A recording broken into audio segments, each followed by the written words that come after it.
Hi friends, welcome back to my YouTube channels. ಇವತ್ತಿನ recipe ಬಂದುಬಿಟ್ಟು ಕಡಲೆಕಾಳಿನ ಗೊಜ್ಜು ಯಾವ ರೀತಿ ಮಾಡೋದು ಅಂತ ಹೇಳ್ಬಿಟ್ಟು ನಾನು ನಿಮ್ಮ ಜೊತೆ ಶೇರ್ ಮಾಡ್ಕೊಳ್ತಾ ಇದ್ದೀನಿ. ತುಂಬಾ ರುಚಿಯಾಗಿರುತ್ತೆ. ಸೊ ಖಂಡಿತ ಟ್ರೈ ಮಾಡಿ, ನೀವು ಮನೆಯಲ್ಲಿ ಎಲ್ಲರೂ ಇಷ್ಟಪಟ್ಬಿಟ್ಟು ತಿಂತಾರೆ. ಸೊ ನೀವೇನಾದರೂ ಫಸ್ಟ್ ಟೈಮ್ ನಮ್ಮ ವಿಡಿಯೋ ನೋಡ್ತಾ ಇದ್ದರೆ ಸಬ್ಸ್ಕ್ರೈಬ್ ಮಾಡ್ಕೊಂಡು ನೋಡಿ. ಸೊ ವಿಡಿಯೋ ಇಷ್ಟ ಆದರೆ ಲೈಕ್ ಮಾಡಿ, ಶೇರ್ ಮಾಡಿ, ಇದೇ ರೀತಿ ನಮಗೆ ಸಪೋರ್ಟ್ ಮಾಡ್ತಾಯಿರಿ. ಸೊ ಇವಾಗ ಬನ್ನಿ ಯಾವ ರೀತಿ ಮಾಡೋದು ಅಂತ ಹೇಳ್ಬಿಟ್ಟು ನೋಡೋಣ. ಕಡಲೆಕಾಳನ್ನ ಬಂದುಬಿಟ್ಟು ನಾವು ಓವರ್ ನೈಟ್ ನೆನೆಸ್ಕೊಳ್ಬೇಕಾಗುತ್ತೆ. ಇಲ್ಲಾಂದರೆ ಡೇ ಟೈಮಲ್ಲಿ ನೆನೆಸ್ಕೊಳ್ತೀರಾ ಅಂದರೆ ಒಂದು 7 ಒಂದು 8 ಅವರ್ ನಾವು ಚೆನ್ನಾಗಿ ನೆನೆಬೇಕಾಗುತ್ತೆ. ನೋಡಿ, ಇವಾಗ ಕಡಲೆಕಾಳು ಚೆನ್ನಾಗಿ ನೆಂದಿದೆ. ನಾನು ಓವರ್ ನೈಟ್ ನೆನೆಸ್ಕೊಂಡಿದ್ದೀನಿ. ಸೊ ಮೊಳಕೆನೂ ಬಂದಿದೆ ನೋಡಿ. ಸೊ ಇವಾಗ ನಾವು ಯಾವ ರೀತಿ ಮಾಡ್ಕೊಳ್ಳೋದು ಅಂತ ಹೇಳ್ಬಿಟ್ಟು ನೋಡೋಣ. ಇವಾಗ ಇದನ್ನು ಒಂದ್ಸಲ ವಾಶ್ ಮಾಡ್ಕೊಳ್ಬೇಕಾಗುತ್ತೆ. ಸೊ ಇವಾಗ ಚಿಕ್ಕದಾಗಿ ಒಂದು ಮಸಾಲ ರೆಡಿ ಮಾಡ್ಕೊಳ್ಳೋಣ. ನೋಡಿ, ನಾನು ಒಂದು ಚಿಕ್ಕದೊಂದು ಮಿಕ್ಸಿ ಜಾರನ್ನು ತೊಗೊಂಡಿದ್ದೀನಿ. ಇದಕ್ಕೆ ನಾನು 1 ಇಂಚ್ ಆಗುವಷ್ಟು ಶುಂಠಿ ಮತ್ತು ಒಂದು ಸ್ವಲ್ಪ ಬೆಳ್ಳುಳ್ಳಿ ತೊಗೊಂಡಿದ್ದೀನಿ. ಮತ್ತು ಒಂದು ಚಿಕ್ಕದು ಈರುಳ್ಳಿನ ಕಟ್ ಮಾಡಿಬಿಟ್ಟು ಹಾಕ್ಕೊಳ್ತಾ ಇದ್ದೀನಿ. ಮತ್ತು ಮಸಾಲೆ ಬಂದುಬಿಟ್ಟು ನಾನಿಲ್ಲಿ ಒಂದು ಚಕ್ಕೆ, ಒಂದು 3 ಲವಂಗ ಮತ್ತು ಒಂದು 4 ಕಾಳು ಮೆಣಸನ್ನು ಹಾಕ್ಕೊಂಡಿದ್ದೀನಿ. ನೆಕ್ಸ್ಟ್ ಇದಕ್ಕೆ ನಾನು ಒಂದು 2 ಮೀಡಿಯಮ್ ಸೈಜ್ ಟೊಮೊಟೊ ಈ ರೀತಿಯಾಗಿ ಕಟ್ ಮಾಡಿಬಿಟ್ಟು ಹಾಕ್ಕೊಂಡಿದ್ದೀನಿ. ಮತ್ತು ಒಂದು 4 ಸ್ಪೂನಷ್ಟು ತೆಂಗಿನಕಾಯಿನ ಹಾಕ್ಕೊಂಡಿದ್ದೀನಿ. ಮತ್ತು ಖಾರಕ್ಕೆ ನಿಮಗೆ ಎಷ್ಟು ಬೇಕಷ್ಟು ಖಾರದ ಪುಡಿ ನೋಡಿಬಿಟ್ಟು ಹಾಕ್ಕೊಳ್ಳಿ. ನಾನಿಲ್ಲಿ 1 ಸ್ಪೂನಷ್ಟು ಖಾರದ ಪುಡಿ ಹಾಕ್ಕೊಂಡಿದ್ದೀನಿ.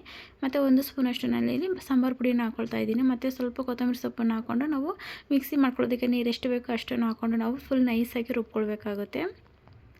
ನೋಡಿ, ಈ ರೀತಿಯಾಗಿ ನಾವು ನೈಸಾಗಿ ರುಬ್ಕೊಳ್ಬೇಕು. ಸೊ ನೋಡ್ತಾ ಇದ್ದೀರಲ್ಲ, ಈ ರೀತಿಯಾಗಿ ರುಬ್ಕೊಳ್ಬೇಕು. ಸೊ ನೆಕ್ಸ್ಟ್ ಇವಾಗ ನಾವು ಮಸಾಲೆ ರೆಡಿಯಾಗಿದೆ ಅಲ್ವಾ, ಇದನ್ನು ಸೈಡಲ್ಲಿ ಎತ್ತಿಟ್ಕೊಳ್ಳೋಣ. ನೆಕ್ಸ್ಟ್ ಇವಾಗ ನಾನು ಒಂದು ಕುಕ್ಕರ್ನ ಬಿಸಿ ಮಾಡೋಕ್ಕೆ ಇಟ್ಟಿದ್ದೀನಿ. ಸೊ ಆಲ್ರೆಡಿ ಬಿಸಿ ಆಗಿದೆ. ಇದಕ್ಕೆ ನಾನು ಒಂದು 4 ರಿಂದ 5 ಸ್ಪೂನಷ್ಟು ನಾನಿಲ್ಲಿ ಆಯಿಲ್ನ ಹಾಕ್ಕೊಳ್ತಾ ಇದ್ದೀನಿ. ಸೊ ಆಯಿಲ್ ಬಿಸಿ ಆದಮೇಲೆ ಇದಕ್ಕೆ ನಾನು ಒಂದು ಅರ್ಧ ಸ್ಪೂನಷ್ಟು ಸಾಸಿವೆ ಮತ್ತು ಒಂದು ಅರ್ಧ ಸ್ಪೂನಷ್ಟು ಜೀರಿಗೆನ ಹಾಕ್ಕೊಂಡಿದ್ದೀನಿ. ಮತ್ತು ಒಂದು ಮೀಡಿಯಮ್ ಸೈಜ್ ಈರುಳ್ಳಿನ ಕಟ್ ಮಾಡಿಬಿಟ್ಟು ಹಾಕ್ಕೊಳ್ತಾ ಇದ್ದೀನಿ. ಮತ್ತು ಸ್ವಲ್ಪ ಹಸಿ ಕರಿಬೇವು. ಸೊ ಇಷ್ಟನ್ನು ಹಾಕ್ಕೊಬಿಟ್ಟು ನಾವು ಸ್ವಲ್ಪ ಈರುಳ್ಳಿ ಕಲರ್ ಚೇಂಜ್ ಆಗೋವರೆಗೂ ಫ್ರೈ ಮಾಡ್ಕೊಳ್ಬೇಕಾಗುತ್ತೆ. ಹೈ ಫ್ಲೇಮಲ್ಲಿ ಇಟ್ಕೊಂಡು ಈ ರೀತಿಯಾಗಿ ಫ್ರೈ ಮಾಡ್ಕೊಳ್ಳಿ. ನೋಡಿ, ಇವಾಗ ಈರುಳ್ಳಿ ಸ್ವಲ್ಪ ಫ್ರೈ ಆಗಿದೆ. ಇದಕ್ಕೆ ನಾನು ಇವಾಗ ಒಂದು ಮೀಡಿಯಮ್ ಸೈಜ್ ಟೊಮೊಟೊನ ಉದ್ದಕ್ಕೆ ಕಟ್ ಮಾಡಿಬಿಟ್ಟು ಹಾಕ್ಕೊಂಡಿದ್ದೀನಿ. ಸೊ ಈರುಳ್ಳಿ ಜೊತೆನೇ ಟೊಮೊಟೊನ ಚೆನ್ನಾಗಿ ಫ್ರೈ ಆಗುತ್ತೆ. ಸೊ ಟೊಮೊಟೊ ಬಂದುಬಿಟ್ಟು ಫುಲ್ ಸಾಫ್ಟ್ ಆಗಬೇಕು, ಅಲ್ಲಿ ತನಕ ಫ್ರೈ ಮಾಡ್ಕೊಳ್ಬೇಕಾಗುತ್ತೆ. ನೋಡಿ, ಇವಾಗ ಟೊಮೊಟೊ ಕಂಪ್ಲೀಟಾಗಿ ಸಾಫ್ಟ್ ಆಗಿದೆ. ನೋಡಿ, ಇಷ್ಟು ಸಾಫ್ಟ್ ಆಗಬೇಕು. ನೆಕ್ಸ್ಟ್ ಇದಕ್ಕೆ ನಾನು ಒಂದು ಅರ್ಧ ಸ್ಪೂನಷ್ಟು ಅರಿಶಿನ ಹಾಕ್ಕೊಳ್ತಾ ಇದ್ದೀನಿ. ಸೊ ಲೈಟಾಗಿ ಈ ರೀತಿಯಾಗಿ ಒಂದ್ಸಲ ಮಿಕ್ಸ್ ಮಾಡ್ಕೊಳ್ಳಿ ಸಾಕು. ಟೊಮೊಟೊ ಜೊತೆನೇ ಈರುಳ್ಳಿ ಸಮೇತನೂ ಫ್ರೈ ಆಗಿದೆ. ನೆಕ್ಸ್ಟ್ ಇವಾಗ ನಾವು ರುಬ್ಬಿಟ್ಕೊಂಡಿರುವಂಥ ಮಸಾಲೆನ ಹಾಕ್ಕೊಳ್ಬೇಕಾಗುತ್ತೆ.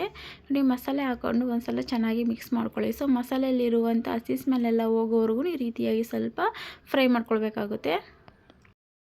ನೋಡಿ, ಈ ರೀತಿಯಾಗಿ ಹೈ ಫ್ಲೇಮಲ್ಲಿ ಇಟ್ಕೊಂಡು ನಾವು ಈ ರೀತಿಯಾಗಿ ಸ್ವಲ್ಪ ಫ್ರೈ ಮಾಡ್ಕೊಳ್ಬೇಕು. ನೋಡಿ, ಇವಾಗ ಮಸಾಲೆಯಲ್ಲಿರುವಂಥ ಹಸಿ ಸ್ಮೆಲ್ಲೆಲ್ಲ ಹೋಗಿದೆ. ನೆಕ್ಸ್ಟ್ ನಾನಿಲ್ಲಿ ಕಡಲೆಕಾಳನ್ನು ವಾಶ್ ಮಾಡ್ಕೊಂಡು ಹಾಕ್ಕೊಳ್ತಾ ಇದ್ದೀನಿ. ಮತ್ತು ಒಂದೆರಡು ಮೀಡಿಯಮ್ ಸೈಜ್ ಆಲೂಗಡ್ಡೆನ ಚಿಕ್ಕದಾಗಿ ಕಟ್ ಮಾಡಿಬಿಟ್ಟು ಹಾಕ್ಕೊಂಡಿದ್ದೀನಿ. ಸೊ ಇವಾಗೆಲ್ಲನೂ ಒಂದ್ಸಲ ಚೆನ್ನಾಗಿ ಮಿಕ್ಸ್ ಮಾಡ್ಕೊಳ್ಳಿ. ಸೊ ಮಸಾಲೆ ಜೊತೆ ಎಲ್ಲ ಚೆನ್ನಾಗಿ ಮಿಕ್ಸ್ ಮಾಡ್ಕೊಳ್ಬೇಕು. ಈ ರೀತಿಯಾಗಿ ನೋಡಿ, ಚೆನ್ನಾಗಿ ಮಿಕ್ಸ್ ಮಾಡಿ ಆದಮೇಲೆ ನಾವು ನೆಕ್ಸ್ಟ್ ಇದಕ್ಕೆ ನಾವು ಯಾವ ಜಾರಲ್ಲಿ ನಾವು ಮಿಕ್ಸಿ ಮಾಡ್ಕೊಂಡಿದ್ದೋ ಮಸಾಲೆನ ಅದೇ ಜಾರಿಗೆ ಸ್ವಲ್ಪ ನೀರು ಹಾಕ್ಕೊಬಿಟ್ಟು ಹಾಕ್ಕೊಳ್ತಾ ಇದ್ದೀನಿ. ಮತ್ತು 1 ಗ್ಲಾಸಷ್ಟು ಎಕ್ಸ್ಟ್ರಾ ನೀರನ್ನು ಹಾಕ್ಕೊಳ್ತಾ ಇದ್ದೀನಿ. ಸೊ ನೀರು ಬಂದುಬಿಟ್ಟು ನೀವು ನೋಡ್ಕೊಂಡು ಹಾಕ್ಕೊಳ್ಬೇಕಾಗುತ್ತೆ. ಸೊ ಜಾಸ್ತಿ ನೀರು ಥರ ಇರಬಾರ್ದು, ಚೆನ್ನಾಗಿರೋದಿಲ್ಲ. ನಾವು ಕಡಲೆಕಾಳು ಗೊಜ್ಜು ಮಾಡ್ಕೊಳ್ಳೋದ್ರಿಂದ ಸೊ ಆದಷ್ಟು ಗಟ್ಟಿ ಇದ್ರೇ ಚೆನ್ನಾಗಿರುತ್ತೆ ಟೇಸ್ಟು. ನೋಡಿ, ನಾವು ನೀರನ್ನು ನೋಡಿಬಿಟ್ಟು ಹಾಕ್ಕೊಳ್ಬೇಕಾಗುತ್ತೆ. ಸೊ ಈ ರೀತಿಯಾಗಿ ನೀರನ್ನು ಹಾಕ್ಕೊಂಡು ಒಂದ್ಸಲ ಚೆನ್ನಾಗಿ ಮಿಕ್ಸ್ ಮಾಡ್ಕೊಳ್ಳಿ. ನೋಡಿ, ಇಷ್ಟು ನೀರು ಥರ ಇದೆಯಲ್ವಾ, ಕಂಪ್ಲೀಟಾಗಿ ಬೆಂದ ಮೇಲೆ ಸ್ವಲ್ಪ ಗಟ್ಟಿಯಾಗುತ್ತೆ. ಸೊ ಇದಕ್ಕೆ ನಾವು ಇವಾಗ ರುಚಿಗೆ ತಕ್ಕಷ್ಟು ಉಪ್ಪನ್ನು ಹಾಕ್ಕೊಳ್ಬೇಕಾಗುತ್ತೆ. ಸೊ ನೀವು ರುಚಿ ನೋಡಿಕೊಂಡು ಉಪ್ಪನ್ನು ಹಾಕ್ಕೊಳ್ಳಿ. ಸೊ ಉಪ್ಪು ಹಾಕ್ಕೊಬಿಟ್ಟು ಒಂದ್ಸಲ ಚೆನ್ನಾಗಿ ಮಿಕ್ಸ್ ಮಾಡ್ಕೊಳ್ಳಿ. ನೆಕ್ಸ್ಟ್ ಇದಕ್ಕೆ ನಾನು ಸ್ವಲ್ಪ ಮೇಲ್ಗಡೆ ಚಿಕ್ಕದಾಗಿ ಕಟ್ ಮಾಡಿ ಇಟ್ಕೊಂಡಿರುವಂಥ ಕೊತ್ತಂಬರಿ ಸೊಪ್ಪನ್ನು ಹಾಕ್ಕೊಳ್ತಾ ಇದ್ದೀನಿ. ಸೊ ಈ ರೀತಿಯಾಗಿರುವಂಥ ಒಂದು ಕಡಲೆಕಾಳಿನ ಗೊಜ್ಜು ಮಾಡ್ಕೊಳ್ಳೋದ್ರಿಂದ ಸೊ ಬಿಸಿ ಅನ್ನಕ್ಕೂ ಆಗ್ಬೋದು, ಇಲ್ಲಾಂದರೆ ಸೊ ಚಪಾತಿಗಾಗಿರ್ಬೋದು. ಸೊ ತುಂಬಾ ರುಚಿಯಾಗಿರುತ್ತೆ. ಸೊ ಖಂಡಿತ ಟ್ರೈ ಮಾಡಿ, ತುಂಬ ರುಚಿಯಾಗಿ ಬರುತ್ತೆ ರೆಸಿಪಿ.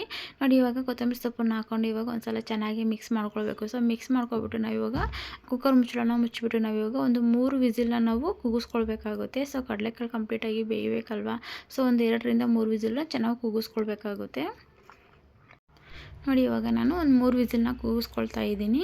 ನೆಕ್ಸ್ಟ್ ನಾನು ಕಂಪ್ಲೀಟಾಗಿ ಕುಕ್ಕರ್ ತಣ್ಣಗಾದ್ಮೇಲೆ ಆಮೇಲೆ ನಮಗೆ ತೋರಿಸ್ತೀನಿ. ನೋಡಿ, ಇವಾಗ ಕಂಪ್ಲೀಟಾಗಿ ತಣ್ಣಗಾಗಿದೆ ಕುಕ್ಕರು. ಸೊ ಓಪನ್ ಮಾಡಿ ತೋರಿಸ್ತಾ ಇದ್ದೀನಿ. ನೋಡಿ, ಇವಾಗ ಕಂಪ್ಲೀಟಾಗಿ ರೆಡಿಯಾಗಿದೆ. ನೋಡಿ, ಕಡಲೆಕಾಳಿನ ಗೊಜ್ಜು ಸೊ ಗಟ್ಟಿನೂ ಆಗಿದೆ. ನೋಡಿ, ಸೊ ನಾವು ಇಷ್ಟು ಗಟ್ಟಿಯಾಗಿ ನಾವು ಗೊಜ್ಜನ್ನ ಮಾಡ್ಕೊಳ್ಬೇಕಾಗುತ್ತೆ. ಸೊ ಚಪಾತಿಗೆಲ್ಲ ಈ ರೀತಿಯಾಗಿದ್ರೇ ಚೆನ್ನಾಗಿ ತುಂಬಾ ಟೇಸ್ಟಿಯಾಗಿ ಬಂದಿದೆ.